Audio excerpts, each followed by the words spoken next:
मैं जो वीडियोस बनाता हूं, एक प्रश्न कमेंट बॉक्स में बहुत आता है जो लोगों के कंफ्यूजन है आरसीटी के बारे में। क्योंकि आरसीटी एक ऐसा रूटीन प्रोसीजर है जो बहुत कॉमन है। कभी भी आपको दांत में दर्द होता है, आरसीटी करने की सलाह दी जाती है। तो प्रश्न आता है कि आरसीटी कितने दिनों बाद आरसीटी की सीटिंग की जाती है। नॉर्मली 1 to 2 डेज के बाद, 2 डेज के बाद की जाती है। 3 या 4 सिटिंग्स में पेशेंट बिल्कुल कंफर्टेबल हो जाता है।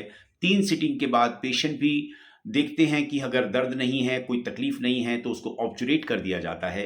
तो एक दिन छोड़कर हम नॉर्मली सिटिंग करते हैं। और कितनी सिटिंग होनी चाहिए? मैंने आपको बताया 3 to 4 सिटिंग्स होनी चाहिए। लेकिन डिपेंड करता है इन्फेक्शन के लेवल पर। आपका दांत वाइटल है या नॉन वाइटल है, उस पर बहुत डिपेंड करता है। कई लोग बहुत दिनों तक अपने दांतों को दर्द के साथ चलते रहने देने देते हैं, तो वो इन्फेक्शन आपकी बोन तक चला जाता है। पस ऊज आउट हो रही है, गम्स से पस निकल रही है। लोग एक्सपेक्ट करते हैं कि आज गए कल दांत का दर्द ठीक हो जाए। ऐसा नहीं होता है फ्रेंड्स। जब आपका इन्फेक्शन पूरी तरह से ठीक हो जाता है, तभी उसको हम सील करते हैं और एडवाइस करते हैं कि कैप लगवा लें।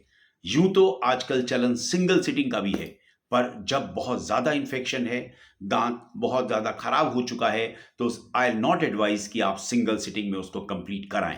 क्योंकि जिस समय आप दांत का रूट कैनाल करा रहे हैं, वो तो उस समय एनेस्थाइज्ड है, सुन्न है, पता भी नहीं लगेगा। उसी समय उसकी पूरा कंप्लीट कर दिया गया, ऑब्चुरेशन कर दी गई, यानी जीपी पॉइंट भर दिए गए।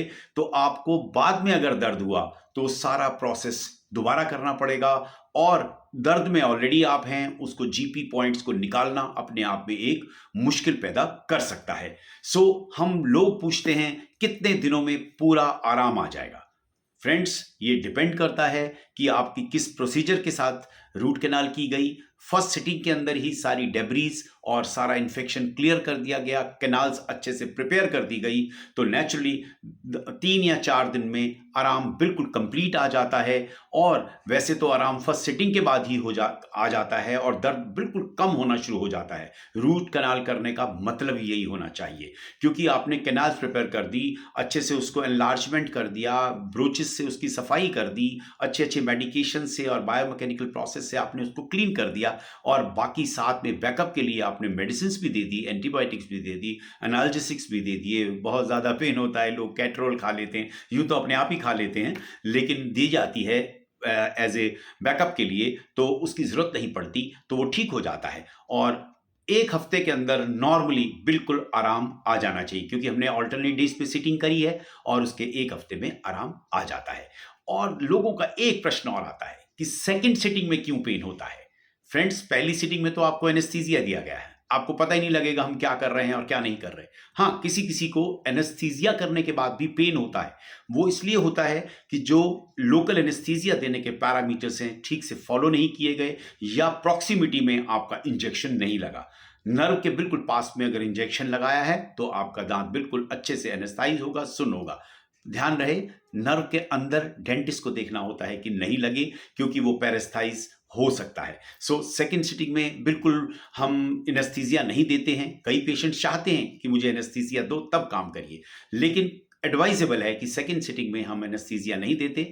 हल्का फुल्का एक बार फाइल इंसर्शन से पेन हो सकता है, उसके बाद वो पेन नहीं होता है, अच्छे से क्लीन कर दिया जाता है, मेडिसिन स्टॉप कर दी जाती है। नॉर्मली 3 डेज या 5 डेज की मैक्सिमम मेडिसिन दी जाती है। सो फ्रेंड्स, ये छोटे छोटे डाउट्स थे जो मैंने कोशिश की कि आपके रूट कैनाल के बारे में क्लियर कर दूं।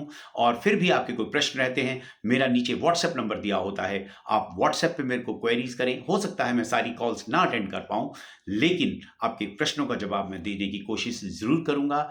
और मैं डॉक्टर प्रवीण भाटिया हर बार की तरह आपसे ज़रूर कहता हूं, जिन्होंने अभी तक मेरा चैनल सब्सक्राइब नहीं किया, please subscribe my channel. Thank you very much for watching and cooperating.